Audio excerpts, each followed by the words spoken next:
back to the way things were before May. So in May, Immigration New Zealand changed their practice in relation to culturally arranged marriages. In effect, we'll be returning to what was in place before, where people will be able to apply for a visitor visa, come and visit their spouse in New Zealand, live together and demonstrate that they are in a genuine and stable relationship, and then potentially apply for a partnership visa after that.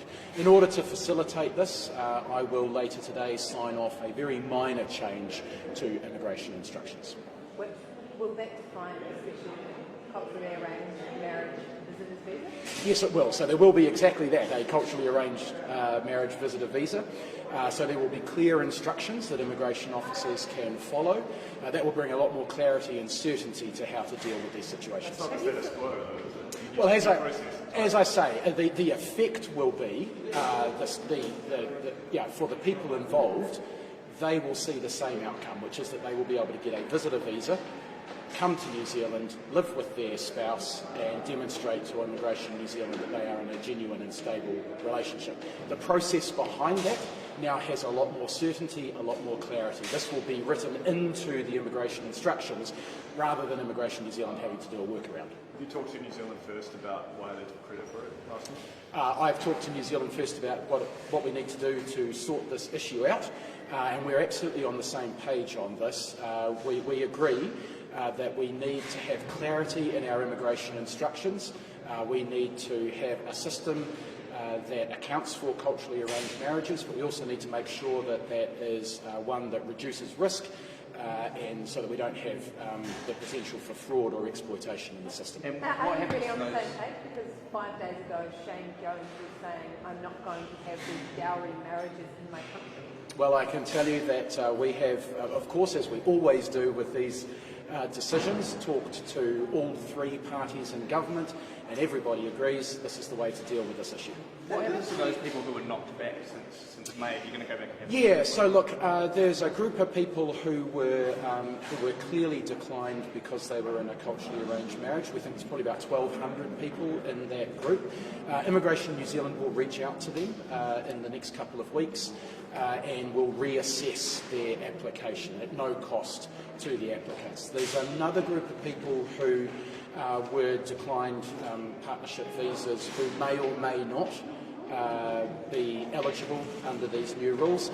They have the opportunity to reapply. They'll have to pay a fee, but if their decision is overturned and they are issued with a culturally arranged marriage visitor visa, then their application fee will be refunded. What do you have to say to the 1,200 people that have had to spend months and months without their partner because of some decision that Immigration New Zealand has made? Yeah, look, I feel very sorry for them. This was a decision that Immigration New Zealand made, and it has clearly had an impact on them.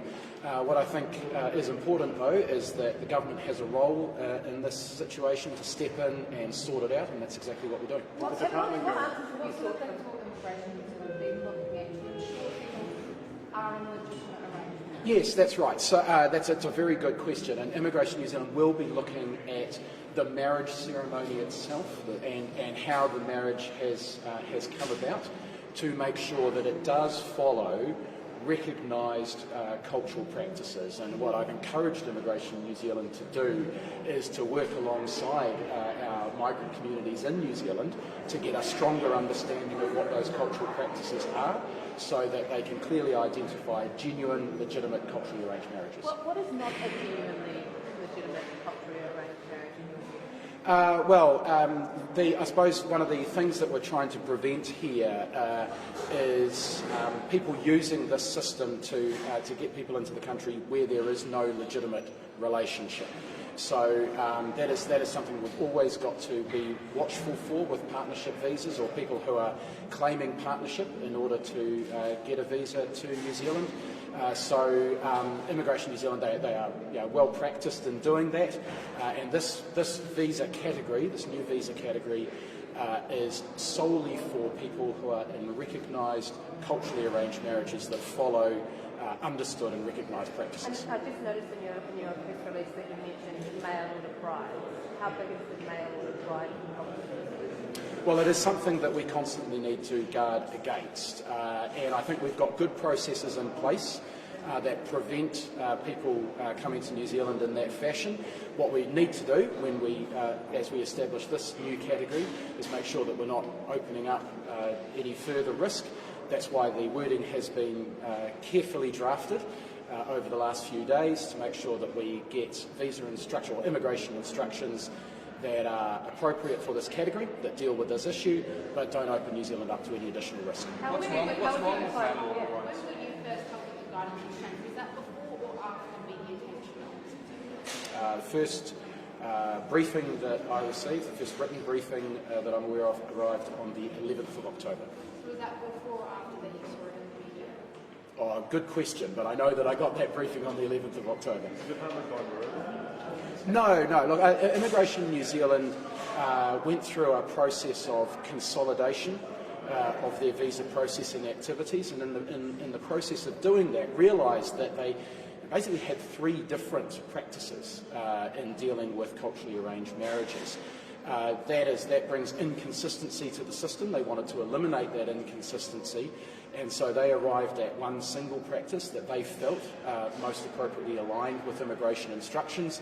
That clearly has had a negative impact on a large group of people here in New Zealand, and that's why I'm making that minor change to immigration instructions so that Immigration New Zealand have clarity. Why did the it department to consult you about that before they went and did it? Well, we certainly have had a conversation about the need to inform the Minister of significant changes, and this is certainly a case where no surprises policy ought to apply. So why did it take 6 knew months? about this before it went to the media. So are you going to be looking into why New Zealand first knew that? I'm not sure that's the case, but certainly a good question to ask New Zealand first. Why did it take 6 months from when they changed the policy for you to get a written briefing across your desk? Well, they felt that it was a minor change to their operational practice that they would not ordinarily inform the Minister of. We have had a conversation about that. What do you make of the insults that Shane Jones has been lobbing at the Indian? I have no responsibility for Shane Jones. Isn't there a culturally arranged marriage category that already exists, but it was sold, it was never used? The category that already exists is only to facilitate culturally arranged marriages to occur in New Zealand. So it didn't apply to people whose marriage occurs offshore, usually in their home country. So these new instructions will allow for people who get married outside of New Zealand to be able to come to New Zealand to visit their spouse. 6 months between those. Visa is about 3 months. Is this one also going to be? It will be 3 months, yes. 6 months is a long time not to be told about a policy. Has there been a breakdown between you and immigration?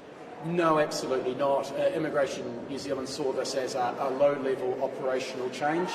As I say, we have had a conversation about the need to keep the Minister informed of that type of change. New Zealand first did know about this quite early on. Are you going to be looking into why they were told when you were? Again, I'm not sure that that's correct, but as I say, the first time I was informed as Minister in writing was on the 11th of October. If that were the case, then you know what to say about that. It's hypothetical.